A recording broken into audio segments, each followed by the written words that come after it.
Hello viewers, আসসালামু আলাইকুম। কেমন আছেন সবাই? আশা করি ভালো আছেন। আমিও ইনশাল্লাহ ভালো আছি। তো দেখেন, আজকে আমি কিন্তু ভর্তা বানাবো। সে ভর্তাটা হচ্ছে সিম এবং আলু একসাথে অ্যাড করে তারপর বানাবো। দেখেন, এখানে কিন্তু আমি মরিচ ভেজে রাখলাম আর পেঁয়াজও কিন্তু ভেজে রাখলাম, আর সাথে কিন্তু আলু সিদ্ধ করছি, আলু এবং সিম একসাথে সিদ্ধ করে ওইটাও কিন্তু ছিলে কিন্তু আমি তেলেতে ভাজলাম। এই তেলেতে ভাজলে কিন্তু কি হয়, ওইটা কিন্তু অনেক টেস্ট হয়। এই ভর্তাটা কিন্তু অনেক টেস্ট লাগে। তো দেখেন, এই রেসিপিটা কিন্তু এখন আমি তৈরি করব। এটাতে কিন্তু আমি হালকা একটু লবণ অ্যাড করে দিয়ে নিই। এই যে লবণের পরিমাণটা দেখেন, খুব একটা বেশি না, অ্যাড করে দিয়ে দিলাম। এখন কিন্তু আমি এটা সবগুলো একসাথে চটকিয়ে তারপর রেসিপিটা তৈরি করবো ভর্তা। এটার সাথে কিন্তু আমার ধনিয়া পাতা অ্যাড করবো। এই জন্য মরিচগুলো প্রথম কিন্তু ভালো করে ডোলে মিক্সড করতে হবে, ভালো করে মিক্সড করতে হবে মরিচগুলো। মরিচগুলো কিন্তু ডলতেছি, এই ডলা আমার শেষ।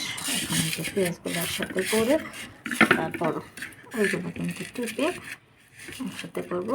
আমি কিন্তু টিপে নিই ভালো করে, তারপর দেখে আমি রেসিপিটা তৈরি করলাম। কী করে করলাম, কীভাবে করলাম, আর সবচেয়ে সে কথা হচ্ছে এটা কোনো কথা না, কিন্তু সবাই রেসিপিটা তৈরি করেন। কিন্তু এই রেসিপিটা কিন্তু এইভাবে ভেজে করলে কিন্তু টেস্ট বেশি। তাই কিন্তু সবাই মাথায় রাখবেন যে সিম আলু একসাথে ভর্তা করলে ভর্তাটা কিন্তু অনেক টেস্ট হয়। তারপরে কী করতে হয়, যদি আপনি ভেজে করেন বন্ধুগণ, তাহলে এটা কিন্তু আরও টেস্ট হয়। এটা কিন্তু সত্য কথা, যে এটা কিন্তু তেলে ভেজে নিলে পেঁয়াজ এবং মরিচ এবং আলু সিম সবগুলো ভেজে নিলে কিন্তু আরও টেস্ট হয়।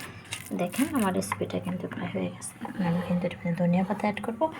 এই যে আমি ধনিয়া পাতা অ্যাড করছি, যেহেতু আমি তেল দিয়ে ভেজেছি সেহেতু এটার মধ্যে আর তেল দিতে হবে না।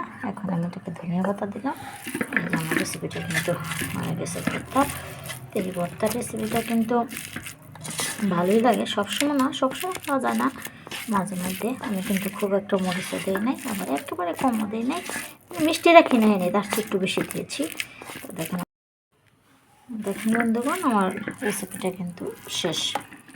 এখন কিন্তু এটা একসাথে করে খাই যায়। ভর্তার রেসিপিটা কিন্তু হয়ে গেছে। দেখেন, এটা কিন্তু এভাবে আপনারাও তৈরি করবেন এবং খাবেন, এবং আমাকেও কমেন্ট করে জানাবেন এটা কী পরিমাণ টেস্ট। দেখেন, ধনিয়া পাতা দিয়ে অ্যাড করেছি শেষে। এভাবে আপনারাও করবেন এবং করে আমাকে কমেন্ট করে জানাবেন। তো রেসিপিটা কিন্তু অনেক টেস্ট।